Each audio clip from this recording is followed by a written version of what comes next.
আসসালামু আলাইকুম ওরহমতুল্লাহি ওবারাকাতু। সবাই কেমন আছেন? প্রতিদিনের মতো আবার আমি আপনাদের মাঝে আপনাদের কিছু কমেন্টের রিপ্লাই নিয়ে আসছি। তো তার আগে বলতে চাই, যারা আমার চ্যানেলটা সাবস্ক্রাইব করছেন তাদেরকে আমি অসংখ্য ধন্যবাদ জানাই। আর যারা এখনও সাবস্ক্রাইব করেন নাই, পরবর্তী নিউজ পেতে আমার চ্যানেলটা সাবস্ক্রাইব করুন এবং কি আমার ভিডিওটা সবার আগে পেতে বেল আইকনে ক্লিক করে রাখুন। তো আমার কিছু ভাইয়ের কমেন্টে রিপ্লাই নিয়ে আসছে। আমার এক ভাই আমাকে কমেন্ট করছেন যে ভাই, আমার পাসপোর্টেও কোনো ফিঙ্গার নাই, আমি কুয়েতে আসার পরেও আমার কোনো ফিঙ্গার হয় নাই, তো আমি কি এখন আকামা লাগাইতে পারবো এবং কি দেশে যাইতে পারবো? এবং কি আরেক ভাই আমাকে কমেন্ট করছেন যে ভাই, আমি অন্য আরেকজনের ফিঙ্গার দিয়ে কুয়েতে আসছি, এত বছর ধরে আমার আকামা চলতেছে, এখন সরকার নতুন কানুন করছে যতবার আকামা লাগাইবে ততবার ফিঙ্গার করবে, তাহলে এখন আমি কি করব আমাকে একটু জানাবেন। তো আমি ওই ভাইদেরকে বলি, এবং কি এমনও আছে, আমার এক ভাই আমাকে কমেন্ট করছে যে ভাই, আমি একটা পার্ট টাইম জব করতাম, ওখানে আমাকে পুলিশে ধরছে, ধরে আমার ফিঙ্গার নিছে, ফিঙ্গার নিয়ে আমাকে বাইরে ছেড়ে দিছে, এখন ভাই আমার আকামা লাগবে কি না? তো আমি সব কথার একটা কথা বলতে চাই, যাদের এই রকমের কোনো কিছুর সমস্যা আছে, আপনারা সবাই আপনাদের কফিলের কাছে যান। মনে করেন 20 নাম্বারের আকামা যাদের খাদেম আকামা, ওরা ওদের কপিলকে জানান যে আমার এই সমস্যা, আমি এখন কি করব। তখন আপনি কোনো রকমের কোনো অবস্থা বা কাউকে পয়সা দিয়ে টাকা দিয়ে যদি করতে যান তাহলে এটা হবে না।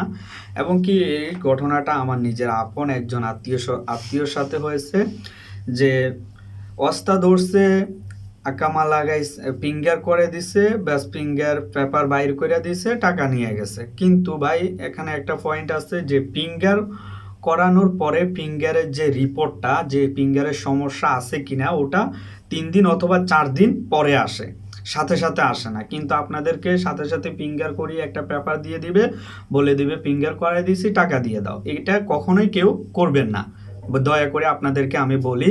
আপনারা কুয়েতির কাছে যান, কপিলের কাছে গিয়ে সমস্যাটা বলেন। যদি কিছু টাকা দিতে হয় তাহলে আপনার কপিলকেই দেন, আপনার কপিল স্যার। কারণ এই যে ফিঙ্গারের সমস্যাটা, এটা কোনো পুলিশ স্টেশনও না, কোনো অন্য কোনো জায়গা না, এটা সিধা দাখিলিয়াতে।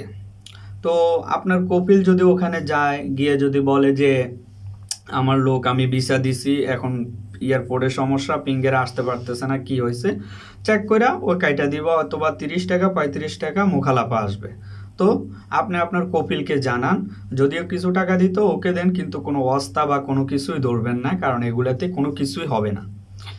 আর আমার আরেকটা ভাই আমাকে কমেন্ট করছেন যে ভাই, আপনার পাসপোর্টও ফিঙ্গার নাই, তারপরে এখানে আসার পরও আপনি ফিঙ্গার দেন নাই, এখন আপনি আকামা লাগাইতে পারবেন কি না? তো আমি ওই ভাইকে বলি যে না, এমন যদি হয় তাহলেও আপনি আকামা লাগাইতে পারবেন না, আপনি কুয়েতে অবৈধ। কারণ আপনি কিভাবে কুয়েতে ঢুকছেন আপনার যদি ফিঙ্গার না হয় আপনি।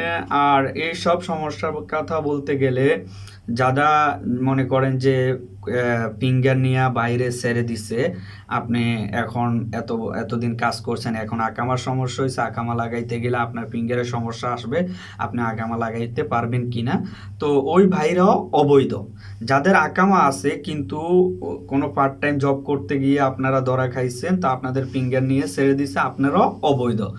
তো আমি সবাইকে বলি যে এই সাধারণ ক্ষমা যে দিতেছে, এটা মূলত কোনো আপনি কুয়েতের ভিতরে আকামা লাগাইয়া বৈধ হইয়া থাকার জন্য না। সাধারণ ক্ষমা হচ্ছে যে আপনি দেশে যাওয়ার জন্য, এবং কি আপনি দেশে গেলে আপনার এখান থেকে যখন আপনাকে ওরা পাঠাইবে তখন উইদাউট ফিঙ্গারে পাঠাইবে, আপনার কোনো ফিঙ্গার হবে না, কোনো কিছুই হবে না।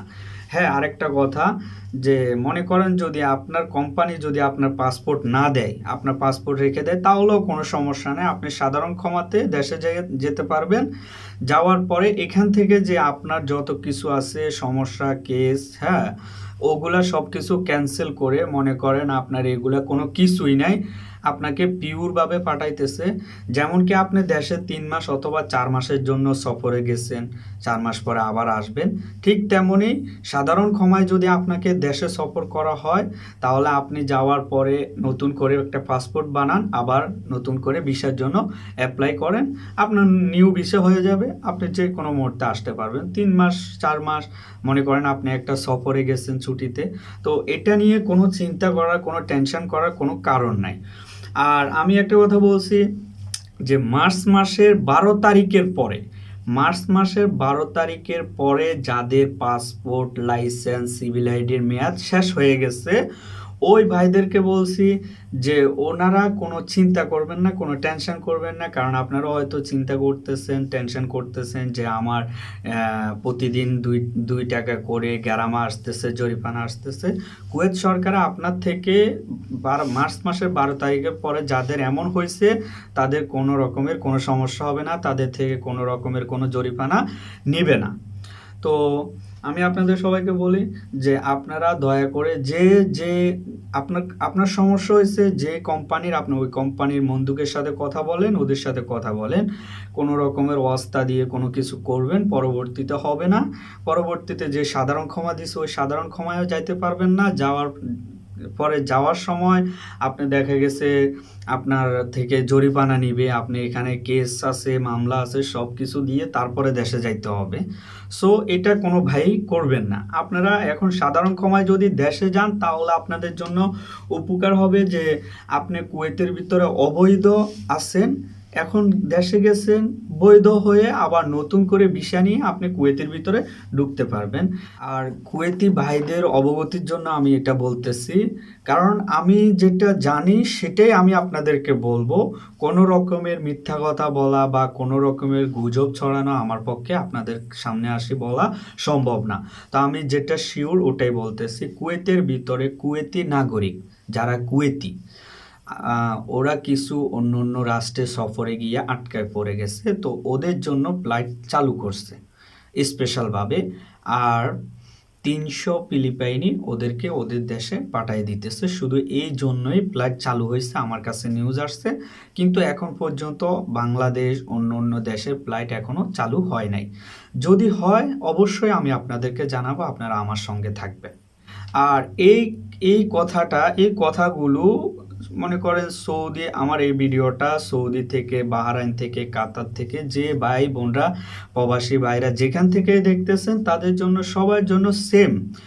আর আরেকটা কথা, যে সাধারণ ক্ষমা শুধুমাত্র কুয়েতের ভিতরে দিবে এমনও না। আমরা নিউজ পাইছি যে কাতার, দুবাই, মালয়েশিয়া, সৌদিতে, ওমানে, এইসব দেশেও নাকি এখন সাধারণ ক্ষমা দেওয়ার ঘোষণা করতেছে। তো যারা যেখানে যে সমস্যায় আছেন আপনারা সকলেই যদি সাধারণ ক্ষমা দেয় তাহলে আপনারা সাধারণ ক্ষমায় যে যার সমস্যা আছে আপনারা দেশে যাইতে পারেন, কোনো রকমের কোনো সমস্যা হবে না। আমার আরেকটা ভাই বলছেন যে তার আকামাও নাই এবং কি পাসপোর্টও নাই, তাহলে উনি এখন কি করবে সাধারণ ক্ষমায় দেশে? হ্যাঁ ভাই, আপনি সাধারণ ক্ষমা দেশে যাইতে পারবেন যদি সাধারণ ক্ষমার নিউজ দেয়। তো আপনারা আমার সঙ্গে থাকবেন, আমি বলে দিব যে কোথায় যাওয়া লাগে।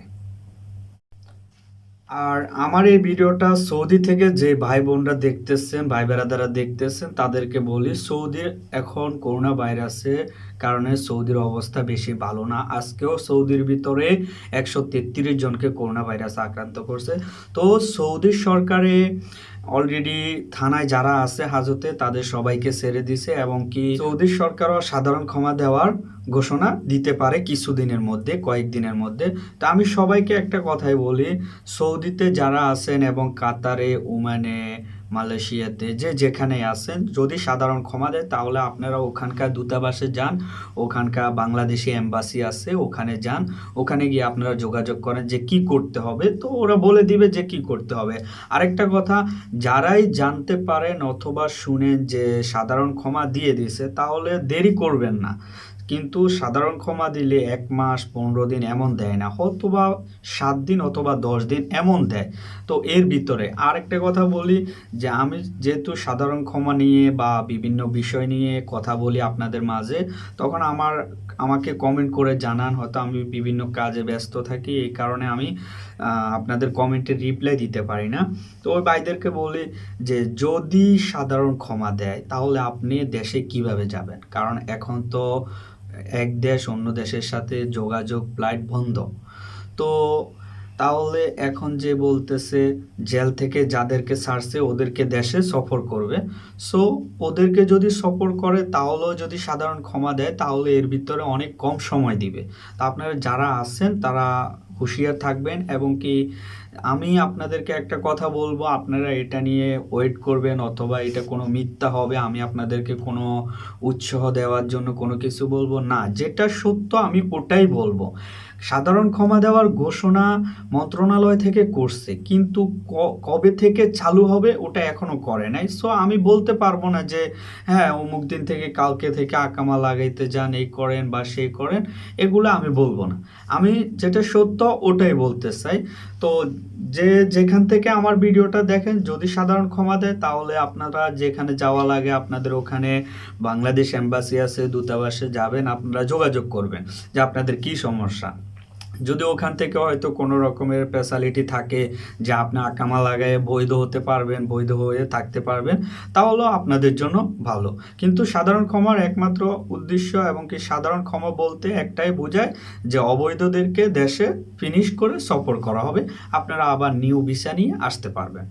সৌদি ভাই বোনদেরকে বলতে চাই, সৌদিতে আমাদের অনেক লাখ লাখ বাঙালি, লক্ষ লক্ষ বাঙালি প্রবাসী ভাইরা আছেন, তাদেরকে বলতে চাই আমি নিউজটা পাইছি, কিন্তু কতটা সত্য বা কতটা সঠিক এটা আমি জানি না। তারপরও আমার সৌদিতে এক ভাই আছে, ও আমাকে ফোন দিয়ে বলছে যে সৌদিতে নাকি যদি করোনা ভাইরাসে এফেক্ট করে তাহলে নাকি ইনজেকশন মেরে তাকে মেরে ফেলা হয়। তো আমি শুধু কাল এতটুকুই বলতে চাই, সৌদিতে যারা আছেন আমার ভাই বেরাদাররা, আপনারা সেভ মতো থাকবেন। আর ইনশাল্লাহ বাংলাদেশি লোক মুসলমান নামাজ পড়বেন, আপনি আল্লাহ তাআলাকে স্মরণ করবেন, অবশ্যই আল্লাহ তাআলা আপনাকে সেভ রাখবে। আর ভাই দেখেন, সাধারণ ক্ষমা দিতেছে মূলত এই করোনা ভাইরাসের কারণে। না হলে কোনো দেশে গত 5-6 বছর ধরে, কিছু দেশে 7 বছরও হয়ে গেছে সাধারণ ক্ষমা বন্ধ। তো এই সাধারণ ক্ষমা দিতেছে, আমরা যারা অবৈধ আছি আমরা এটা বৈধ হওয়ার একটা জায়গা। সাধারণ ক্ষমায় যদি আপনি দেশে যান তাহলে আপনি যে কোনো মুহূর্তে যে কোনো সময় নতুন ভিসা নিয়ে আসতে পারবেন। কিন্তু আপনি যদি এই সুযোগটা মিস করেন, আপনি যদি মনে করেন যে আপনি কোনো ওয়াস্তা দিয়ে বা কোনো টাকা পয়সা দিয়ে আপনি আকামা লাগাইতে পারবেন বা আপনি বৈধ হয়ে থাকতে পারবেন, কিন্তু যদি সাধারণ ক্ষমার সময় শেষ হয়ে যাওয়ার পরে আপনার এই সমস্যার সমাধান না হয়, তাহলে আপনি যদি কোনো রকমের ধরা খান বা কোনো কিছু হয়, তাহলে আপনার তো জরিমানা হবেই, এবং কি ওই দেশে এবং কি আরবি কান্ট্রিগুলোতে আপনি আর কখনোই ঢুকতে পারবেন না। তো আমার শুধু কাল আপনাদের কাছে একটাই রিকোয়েস্ট, একটাই অনুরোধ, সাধারণ ক্ষমা দিলে যাতে করে কোনো ভাই কোনো রকমের মনে করেন টাকা পয়সা দিয়ে থাকার কোনো রকমের চেষ্টা করবেন না। আপনি মনে করেন যে আপনি একবার এখন দেশে সফরে যাইতেছেন, 3 মাস 4 মাস, একটা পাসপোর্ট বানাইতে আপনার উপরে গেলে 3 মাস সময় লাগবে। আপনি একটা নিউ পাসপোর্ট বানাই ভিসার জন্য জমা দেন, আপনার নতুন ভিসা হয়ে যাবে, আপনি নিকেলভাবে যে কোনো দেশে আসতে পারবেন। সো আপনারা সবাই এই জিনিসটা মাথায় রাখবেন অবশ্যই। আর পরবর্তী নিউজ পেতে আমার সঙ্গে থাকবেন, আমি আপনাদের সঙ্গে অবশ্যই আসছি। আর যারা এখনও আমার চ্যানেলটা সাবস্ক্রাইব করেন নাই, আমার চ্যানেলটা সাবস্ক্রাইব করবেন। আর পরবর্তী নিউজ পেতে আমার সঙ্গে থাকবেন। আল্লাহ হাফেজ।